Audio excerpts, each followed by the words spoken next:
Ada saat dalam setiap mitos ketika murid harus melepaskan diri dari gurunya. Bagi Carl Jung, momen itu datang dalam keheningan dan sebuah mimpi.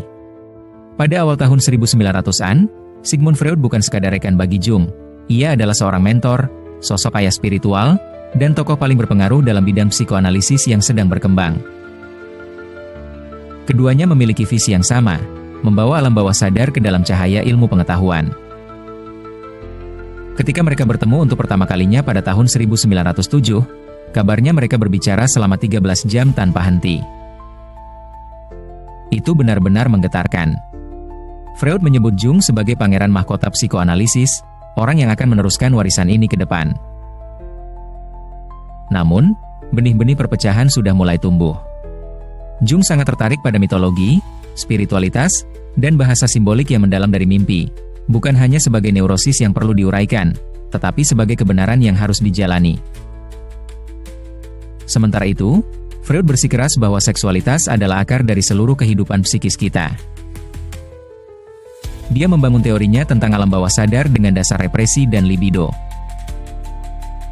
Jung menghargai hal ini. Namun, dia melihat lebih dari itu. Lebih dari itu. Lalu datanglah titik puncaknya. Bukan pertengkaran hebat atau pengkhianatan mendadak. Ini adalah sesuatu yang jauh lebih intim, sebuah mimpi. Jung bermimpi tentang sebuah rumah. Di lantai atas terdapat ruangan-ruangan yang elegan. Namun saat ia turun lebih dalam, ia memasuki lapisan yang lebih gelap dan lebih tua. Gua-gua, tulang belulang, api, dan akhirnya sebuah ruang primitif dengan 2 tengkorak manusia. Ketika dia menceritakan mimpinya kepada Freud, Freud mengabaikannya. Lebih parah lagi, dia menolak untuk menafsirkannya. Dia berkata, "Aku tidak bisa mempertaruhkan wibawaku." Saat itu juga, ada sesuatu yang hancur. Apa yang kamu lakukan ketika bapak rohanimu berkata, "Aku tidak akan pergi ke sana bersamamu"? Dalam video ini, kita akan menjelajahi perpecahan mendalam dan menyakitkan antara Jung dan Freud. Anda akan melihat bagaimana ini bukan sekadar perselisihan pribadi, tetapi juga titik balik bagi psikologi modern itu sendiri. Satu jalan mengikuti ilmu pengetahuan. Jalan lainnya mengikuti jiwa. Jung memilih jiwa.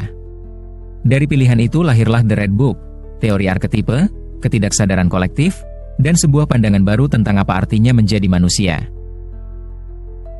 Inilah kisah tentang perpecahan itu, dan mengapa Jung tak pernah menoleh ke belakang.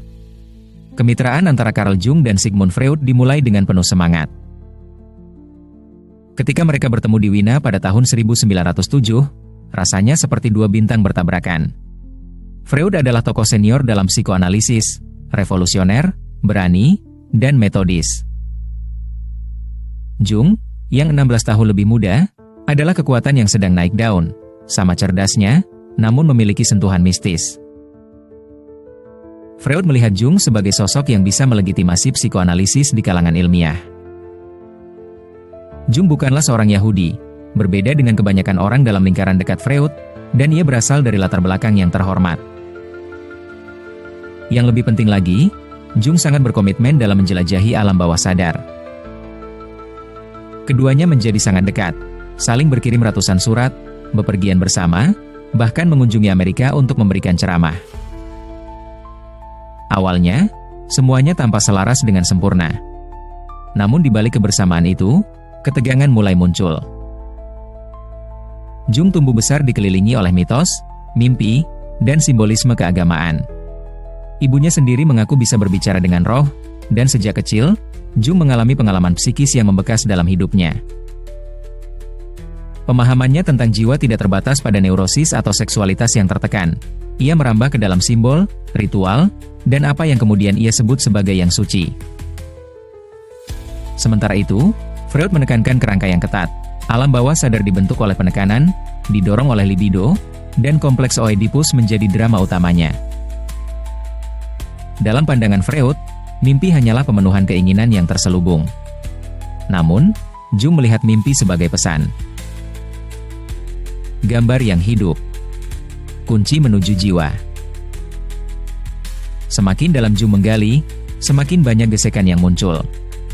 Ia mulai mempertanyakan kekakuan Freud, terutama kecenderungannya untuk menafsirkan segala sesuatu melalui kacamata represi seksual.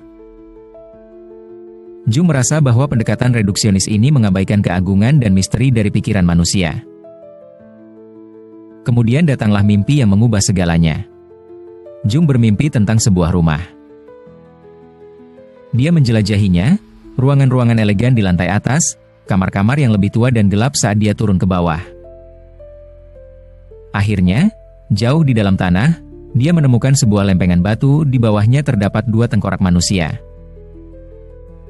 Dia menceritakan mimpi ini kepada Freud.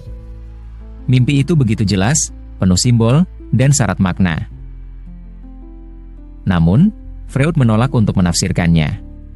Ketika Jung mendesaknya, Freud dengan terkenal berkata, "Saya tidak bisa mempertaruhkan otoritas saya." 5 kata itu menusuk dalam. Bagi Jung, mimpi bukanlah sesuatu yang perlu ditakuti. Mereka adalah undangan. Peta. Menolak untuk menjelajahinya bukan sekadar perbedaan pendapat, itu berarti penyangkalan terhadap jiwa. Tak lama kemudian, hubungan surat-menyurat mereka mulai merenggang. Surat-surat mereka menjadi lebih dingin, dipenuhi kecurigaan dan kekecewaan. Ketika mereka akhirnya bertemu kembali di Munich pada tahun 1912, jelas bahwa perpisahan sudah di depan mata. Dalam perjalanan kereta kembali ke Zurich, Jung duduk dalam keheningan. Belakangan, ia menggambarkan momen itu seperti prosesi pemakaman, untuk sebuah hubungan yang dulunya sangat berarti baginya. Pada tahun yang sama, Jung menerbitkan buku berjudul Symbols of Transformation, yang sepenuhnya memisahkan diri dari ajaran Freud.